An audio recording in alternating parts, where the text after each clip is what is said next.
Billiard. I got so much motherfucking design on right now. Assalamualaikum warahmatullahi wabarakatuh. Kami dari Universitas Pekalongan, Prodi Manajemen Fakultas Ekonomi dan Bisnis, kelompok 6. Video ini dibuat untuk menyelesaikan salah satu tugas dalam mata kuliah Sistem Informasi Manajemen dengan dosen pengampu Bapak Ari Muhardono.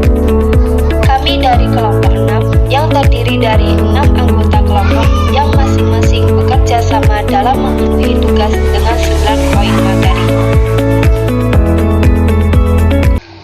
Oke, tanpa basa-basi, mari saja kita langsung ke pokok inti pembahasan materi AIS ini. Pengertian eksekutif informasi sistem adalah sistem informasi berbasis komputer yang menyajikan informasi yang dibutuhkan oleh para eksekutif, di mana sistem ini menyediakan informasi secara tepat dan cepat, serta pengakses langsung ke laporan manajemen. Jadi dapat disimpulkan bahwa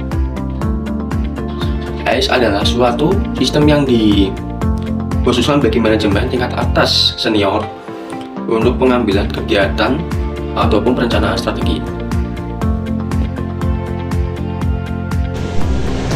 Selanjutnya ada sejarah sistem informasi eksekutif. Dulu, sistem informasi eksekutif adalah program dasar dari komputer bingkai utama. Tujuannya untuk memaket data perusahaan dan menyediakan kinerja penjualan atau statistik riset pasar untuk pembuat keputusan seperti direktur pemasaran, pejabat eksekutif yang tidak terlalu mengenal komputer.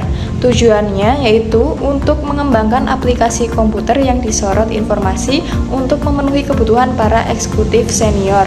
Biasanya, AIS hanya menyediakan data yang mendukung tingkat keputusan eksekutif, tidak semua data perusahaan.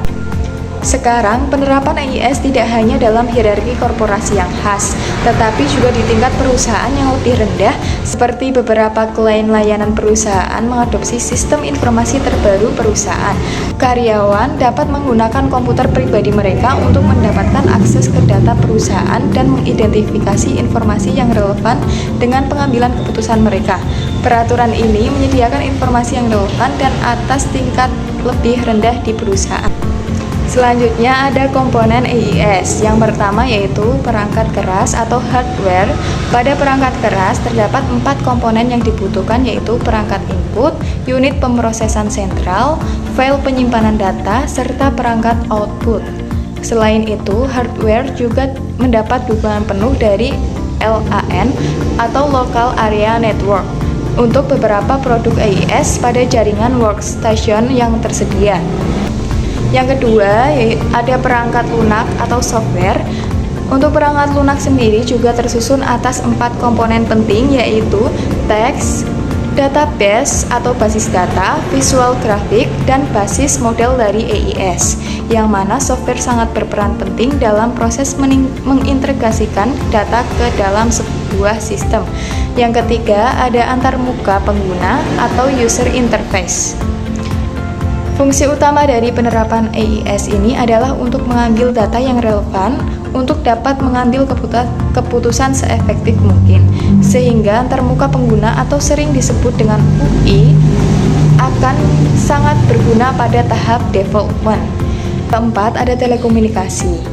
Komponen yang terakhir adalah telekomunikasi, di mana berperan penting untuk mengelola sistem informasi berbasis jaringan untuk membuat struktur jaringan yang handal.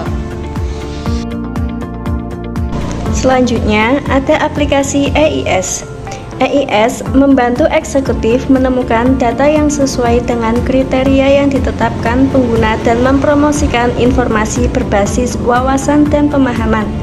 Tidak seperti presentasi sistem informasi manajemen tradisional, AIS dapat membedakan antara data yang penting dan data yang jarang digunakan, dan melacak berbagai kunci penting kegiatan untuk para eksekutif, baik yang sangat membantu dalam mengevaluasi jika perusahaan adalah pertemuan tujuan perusahaan. Setelah menyadari keuntungannya, orang telah menerapkan AIS di banyak wilayah, terutama manufaktur, pemasaran, dan daerah keuangan. Selanjutnya ada karakteristik AIS. Yang pertama ada drill down, yaitu menyajikan detail dari informasi yang ingin diketahui. Yang kedua ada drill across, yaitu kemampuan untuk menampilkan detail informasi sebagai bahan perbandingan. Yang ketiga ada critical success factor. CSF suatu perusahaan sangat penting. CSF merupakan faktor-faktor yang mempengaruhi kesuksesan sebuah perusahaan. Faktor-faktor tersebut dapat berupa strategik, manajerial, atau operasional. Yang keempat ada trend analysis, yaitu di dalam menganalisa data sangatlah penting untuk mengidentifikasikan tren. Yang kelima ada exception reporting, yaitu didasarkan pada konsep manajemen by exception, yang mana seorang eksekutif seharusnya memberikan perhatian kepada sesuatu yang menyolok atau menonjol dari yang standar. Nah, jadi pembahasan selanjutnya yaitu terkait tentang kerugian dan keuntungan dalam sebuah AIS. Nah, apa saja sih yang menjadi keuntungan dan kerugian dalam sebuah AIS tersebut? Mari kita bahas. Adapun yang pertama yaitu keuntungan. Keuntungan ini terdiri dari yang pertama, penggunaan yang mudah untuk eksekutif tingkat tinggi, pengalaman luas komputer tidak diperlukan dalam operasi. Yang kedua, menyediakan pengiriman tepat waktu dari ringkasan informasi perusahaan. Yang ketiga, informasi yang disediakan lebih mudah dipahami. Yang keempat, AIS menyediakan pengiriman tepat waktu informasi, manajemen dapat membuat keputusan segera. Yang kelima yaitu meningkatkan informasi pelacakan. Yang keenam, menawarkan efisiensi dalam pengambilan keputusan. Nah, adapun kerugian dari AIS tersebut yaitu yang pertama, tergantung sistem.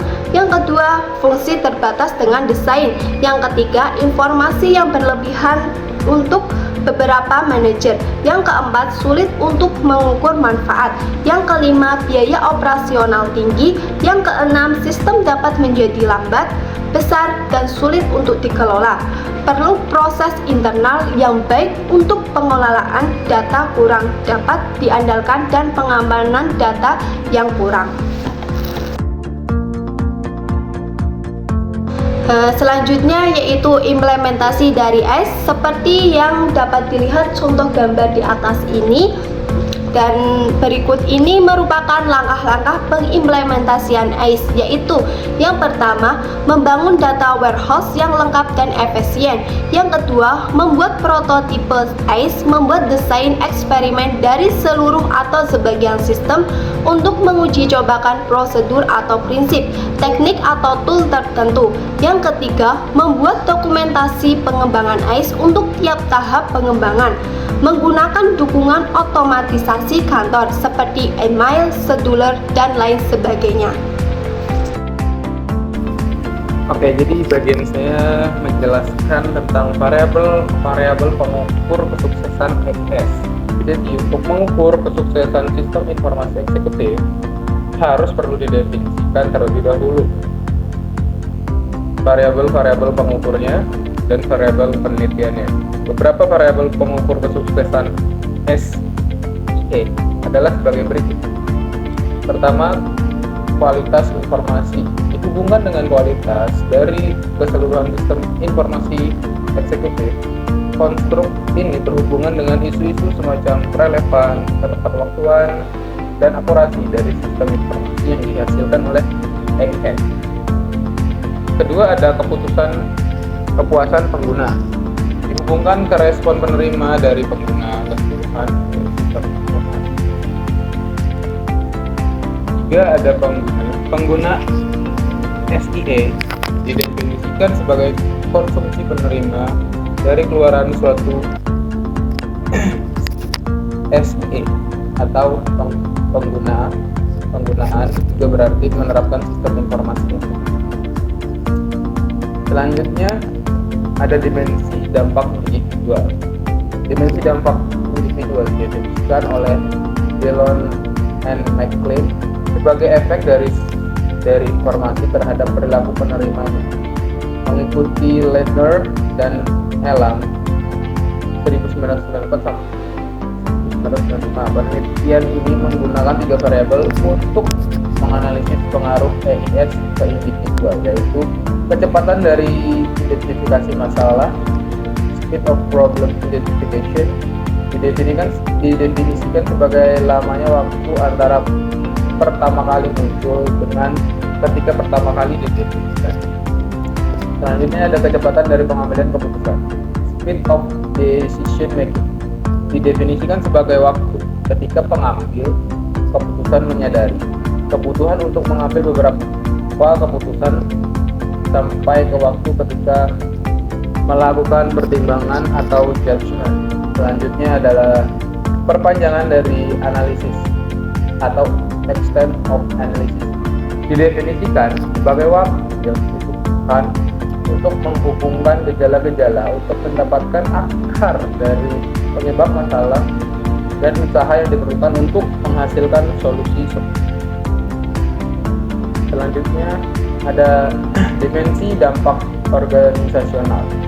Dampak ini dari dampak organisasional sebagai efek dari informasi terhadap kinerja operasi organisasional. Penelitian ini menggunakan dua variabel dari Ledner 1996 untuk menunjukkan manfaat-manfaat dari SE di organisasi, yaitu visi organisasional yang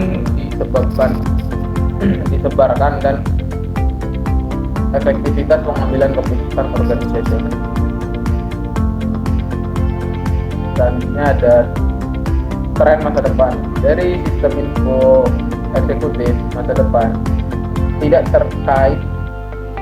terikat oleh sistem komputer mainframe.